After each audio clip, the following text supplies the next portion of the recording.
Yo la gang, j'espère que vous allez bien. Aujourd'hui, on se pour une série à voir et à revoir.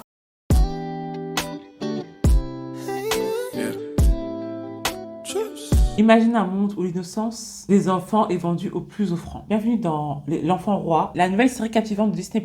La série est inspirée du livre du même nom, de Delphine de Vigan. Elle a 6 épisodes de mémoire. On retrouve Géraldine Attache, notre go en fait, Panayotis, Doria Thriller, la nana, dès qu'elle se mettait un peu à pleurer, je suis désolée, hein, mais je voyais tellement Valérie dans la flamme et je voyais la séquence là en fait, pour l'accusé de péter. Attends, Valérie, tu as pété? Mais non, Marc, je te jure que cette fois, je n'ai pas pété. C'est irrespirable, je vais faire un malaise. Alors que la personne qui a pété se dénonce ou qu'elle se taise à jamais. C'est Valérie! Valérie, regarde-moi dans les yeux. Elle ment! Valérie, as-tu pété? Marc, je n'ai pas pété. Vraiment, quand elle se mettait à pleurer, je pensais qu'à cette séance, aucune crédibilité, c'est terrible, c'est terrible. Bref, et on va retrouver aussi Oussama Kedam.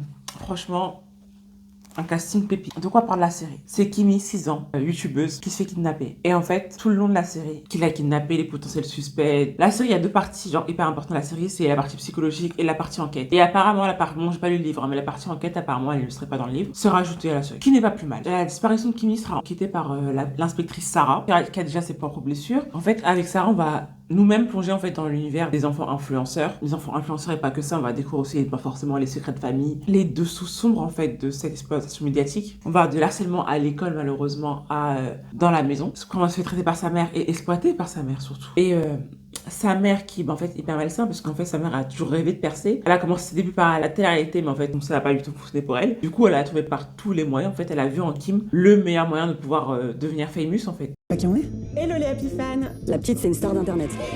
On se retrouve aujourd'hui pour un super challenge que Kimi a inventé. Mais du coup, à quel prix en fait? Cette opportunité que Kimi, pardon, enfant star, qu'elle soit hyper connue, avec des milliers d'abonnés, mais en fait, à quel prix? Ma fille n'a pas de talent particulier, alors pour briller, elle est prête à tout. On a du succès et on l'assume. Comme je l'ai dit, il y a plusieurs sujets qui apportés, comme la conséquence psychologique sur l'exposition en fait des enfants comme ça, sur toute la famille. Qu'est-ce qui se passe dans l'esprit d'un enfant en fait, à cet âge-là, ou peu importe l'âge d'ailleurs. Toutes les conséquences qu'il y a en fait sous les projecteurs constamment. Comme je dis, en fait, il y a aussi les conséquences en famille, mais il y a un grand frère aussi, ses conséquences sur le grand frère. On voit aussi qu'à un moment en fait, il peut se sentir délaissé. Et bon, après, je vous laisserai bien sûr découvrir tout ça dans la série. Et la partie mariage aussi. Et tout le reste en fait est délaissé. En fait, la série plonge vraiment dans l'univers des réseaux sociaux où l'innocence des enfants sont en fait souvent monnayées. Franchement, regardez la série parce qu'il y a vraiment tout. Comme je dis, il y a l'univers monnayé, mais en fait, ça part même plus loin. Forcément, certes, ok, la petite fille, elle est hyper connue, elle a des cadeaux, avec tous les partenariats, etc. Mais outre l'harcèlement à l'école, patati patata, il y a l'harcèlement en ligne, même si bon, elle le voit pas, mais il y a tout le background derrière en ligne et tout qui part hyper loin. Et c'est officiel, mais ce qui est malheureusement la réalité. Attention spoiler, là je partirai vraiment dans ce que j'ai pensé de la série. Franchement, la série, bizarrement, je l'ai bien aimée. Genre, j'ai regardé d'un coup, toute la journée, j'ai regardé, j'ai fait qu'est-ce que ça regarder. Franchement, ça va, je trouve. Il y a une bonne réalisation, l'acting, j'ai bien aimé. L'histoire, elle est bonne, elle est accrocheuse, que demander plus. Nous-mêmes, nous sommes dans l'enquête même. La dernière minute, on ne sait pas si Kimi, elle est encore vivante, qui a kidnappé en fait, qu'est-ce qui lui est arrivé à Kimi. Après, par contre, les trucs que je reproche, pardon, la relation avec Sarah et la Madré, c'était clairement pas nécessaire. En plus, on a bâclé ça, c'est juste un instant pour qu'elle soit écartée de l'affaire. Et en fait, après, on n'est plus jamais revenu là-dessus, genre, c'est tout. Ensuite, j'ai bien aussi aimé qu'en fait, le côté père innocent, genre, le papa qui voulait pas tout ça, le papa qui est juste là pour la maman, etc. Mais en fait, non, en fait. Comme la mère, elle a dit, tu étais là, t'as filmé, même si tu étais choquée pour t'es constamment là. Et si j'ai bien compris, c'est lui qui fait les montages. Donc en fait, il voit tout ça. Vraiment, l'hypocrisie, vraiment, c'est l'aveugle, en fait. Vraiment, être aveugle. Ça l'a arrangé en fait, ou peut-être juste simplement il se taisait parce que il aimait. Et puis voilà quoi. Ça fait 7 jours qu'elle a disparu. Concernant les rats dans la maison, je vais pas vous mentir, j'ai cru que carrément, en fait, elle était dans la maison. Je pensais qu'elle était un voisin en fait qui l'avait kidnappée, ou même les parents en fait tout simplement, qui l'avaient tué et qui l'avaient caché. Là je vais faire vraiment point par point des trucs que j'ai noté, tous les points qui m'ont un peu marqué. La grand-mère, on n'en parle pas, on n'en parle pas de la grand-mère, vraiment une calamité.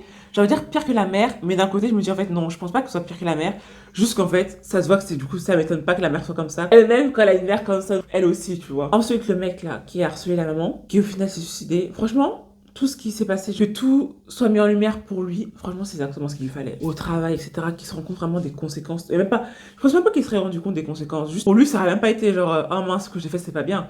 Juste, en fait, ouais, elle a gâché ma vie, etc., point barre, en fait. Mais c'était vraiment vicieux jusqu'au bout. Même cette personne, elle était vraiment mauvaise. Vraiment très mauvaise. En vrai, vraiment, le suicide, j'étais pas fan du suicide. Mais, clairement, mec, c'était hyper malsain quand même. Hyper malsain, c'est la voix de la jeune fille. C'était hyper malsain. C'est une agression. En fait, tout ce qu'il a fait, quand on y réfléchit bien, on se pose oufissime ce qu'il a fait. C'est hyper malsain et c'est mauvais. Enfin, ce type de personne-là, parce que dans la vraie vie, ça existe, malheureusement. Juste qu'en fait, on met en lumière, qu'il perd toute sa réputation et basta, genre. J'ai aussi apprécié apprécié, entre guillemets, qu'en fait, ils mettent en lumière aussi les personnes qui travaillent avec les enfants alors qu'ils ont un passé de pédophile, genre. Malheureusement, on n'a pas la loi comme aux États-Unis où toutes les personnes qui ont eu un casier judiciaire ou même casier judiciaire et non pas casier judiciaire qui ont un actif d'agresseur sexuel, genre c'est noté sur leur truc et tout. Ben, qui est d'ailleurs, je crois que c'est la loi Megan, non? Ben, ça serait vraiment génial en fait qu'il y ait ça en France. Parce que carrément, en fait, c'est pas fait de recherche pour lui. Ben, en fait, à l'école, ben, en fait, non, c'est un monsieur et tout, involontaire, on ne paye pas. On bénéficie, on ne paye pas. Il est là pour les enfants l'adorent. On s'en fout, tu vois. Alors en fait, il a fait une dingue. En fait, je me dis, il doit y avoir tellement de cas en France. Et partout ailleurs, d'ailleurs, tellement de cas. Et je trouve que c'était bien d'en parler. Enfin bref, le plot twist de la daronne là, qui sort revenue par la kidnappeuse. C'est là, oh, c'est un peu trop facile là. Meuf serait voulu enquêter toute la série, demander qui, quoi, nanana. Finalement, t'aurais même pas pu deviner, finalement. Pourquoi dire elle était juste folle, quoi. En plus, elle s'est suicidée à la fin et tout. Ma fan elle m'a un peu saoulée. Et oui, et aussi l'appel. Et franchement, ce que j'ai le plus aimé dans la série, je crois, c'est l'appel à la fin. L'appel à la fin, j'ai grave kiffé. De la fille, ce qu'appelle sa mère, maman, je portais plainte contre toi, etc. Mais. Et c'est pensé à toutes les enfants stars, ou les parents, ou leur entourage, hein, peu importe. Hein. Surtout, il y en a tellement, tellement, tellement. Vraiment, j'ai kiffé la fin. C'est-à-dire que vraiment, elle a exploité ça fait jusqu'à la fin, malheureusement pour elle. Je pense qu'il y en a peut-être qui n'ont peut-être pas apprécié. Et moi, j'ai bien aimé ce retournement de situation. Et je montre vraiment avec tous les youtubeurs, enfants de youtubeurs qui sont de cette génération-là, qui ont grandi avec YouTube, qui ont eu le harcèlement et même plus, ou peut-être moins, ou quoi. Est-ce que ce sera le même retour de bâton avec leurs parents? Enfin bref, en tout cas, j'ai bien aimé la série, de quelques petits rebondissements. J'ai beaucoup apprécié le sujet aussi. On n'en parle pas beaucoup. Voilà, dites-moi ce que vous en pensez. Et ceux qui ont lu le livre, qu'est-ce que vous en pensez par rapport au livre en fait? Est-ce que genre c'était vraiment beaucoup trop éloigné de la réalité, n'importe quoi. Beaucoup trop éloigné de la série. Puis voilà. Donc franchement, n'hésitez pas à me faire un retour. Puis je vous dis à très bientôt. Allez, ciao. Bye. Je veux ma petite fille.